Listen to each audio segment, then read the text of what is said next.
सास की जादुई शक्ति। कौशल्या ने एक रात सपना देखा।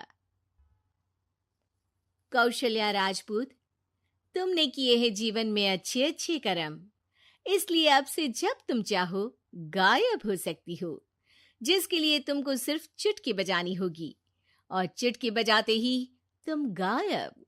बस एक बात का ध्यान रखना, जहां तुमने कोई गलत काम किया तुमसे ये शक्ति वापस ले ली जाएगी।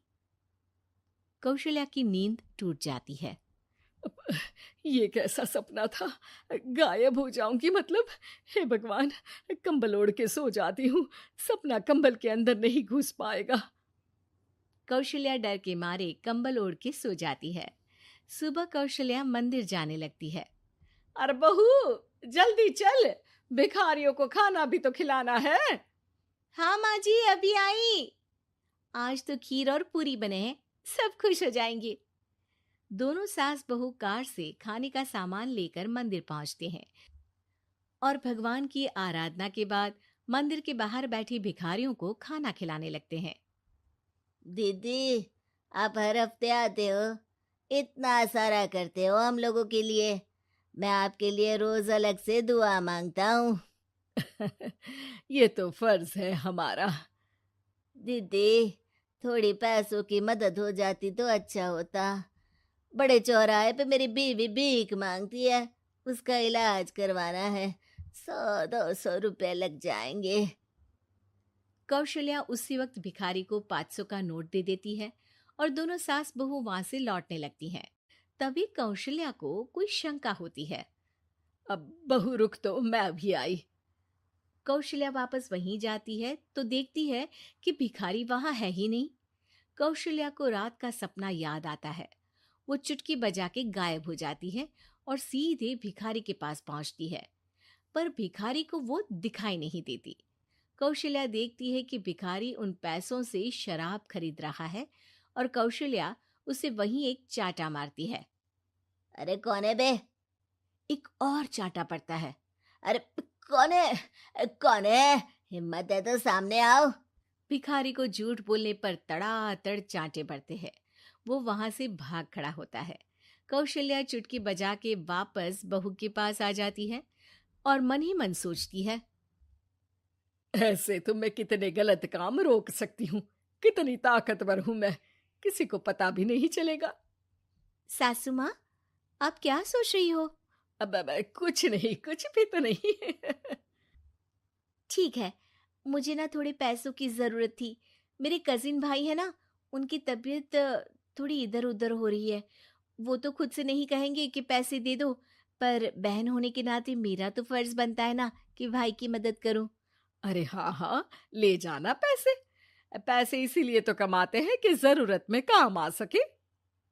घर पहुंच के कौशल्या अपनी बहू को 10,000 रुपए दे देती है। कब जाएगी तुम मायके? कल शाम की ट्रेन है। दोनों काम में लग जाती हैं। तभी काम वाली दीदी वहां आती है। आज ना मैं आप लोगों के लिए पनीर बनाऊंगी। ठीक है, मंगवा लेती हूँ पनीर। पड़ोस की दुकान वाला पनीर दे जाता है और काम वाली बाई पनीर से रेसिपी बनाने लगती है। आज अपनी सुपर पावर काम वाली बाई पे ट्राई करती हूँ, देखूं तो सही किचन में करती क्या है ये। सास चुटकी बजा के गायब हो जाती है और किचन में पहुंचती है। बाई को खबर भी नहीं है कि कौशल्या भी किचन में ही है।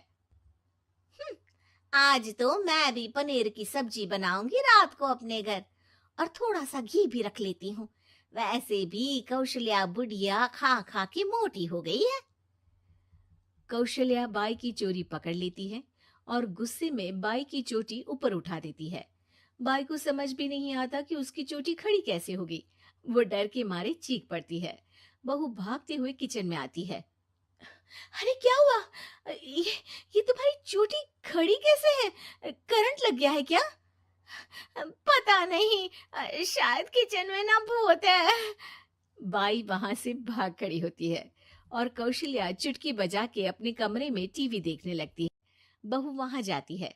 माँ जी, किचन में ना भूत है, बाई भाग गई। अरे भागने देना, भूत का तो पता नहीं, किचन में चोर जरूर था और वो थी अपनी काम वाली। अच्छा हुआ चली गई। बहू को कुछ समझ नहीं आया। उसने किचन में जो देखा उसके सदमे में जो थी वो अभी तक। अगले दिन बहू अपने मायके के लिए निकल जाती है। कहीं भिखारी और काम वाली की तरह बहू भी तो मुझे धोखा नहीं दे रही। अरे कहीं वो पैसे ले जाके शॉपिंग तो नहीं करने वाली ना। अभी पता लगाती हूँ। मुझसे कुछ छिपा है भला। जैसे भगवान सब देख रहा है वैसे ही मैं भी सब देख रही हूँ। सास को अपनी शक्ति पर घमंड आ गया था। वो अब अच्छे काम करने की जगह अपनी शक्ति का इस्तेमाल खुद का शक मिटाने के लिए कर रही थी। वो चुटकी बजाती ही बहू के मायके चली जाती है। भैया, आपने बताया क्यों नहीं कि इतनी तबीयत खराब है? अरे तेरी सास बूढ़ी हो गई है, इतना भला काम करती है, उनकी मदद कौन करता है? यहाँ तो और भी लोग हैं ना। भैया, मेरे पास कुछ पैसे हैं, आप दूसरे डॉक्टर को दिखा दीजिए ना। अरे मुझे लगता है कि मेरा टाइम आ गया है, मुझे जाना होगा। कमरे में भाई की आत्मा को लेने यमदूत आ चुके थे। कौशल्या भले ही किसी को नहीं दिख रही थी, पर यमदूत ने उसे देख लिया। यही आत्मा है शायद, परछाई दिख रही है, पहले ही तैयार खड़ी है। अरे आप कौन हो? यमराज का नाम सुना है? हैं? आप यमराज हो क्या? नहीं, हम उनके यहाँ जॉब करते हैं, आत्मा उठा के ले जाते हैं डिलीवरी वाले। चलो अब तुम्हारा टाइम पूरा हो गया। अरे आप शायद ना वो बिस्तर पर पड़े आदमी की आत्मा को लेने आए हो।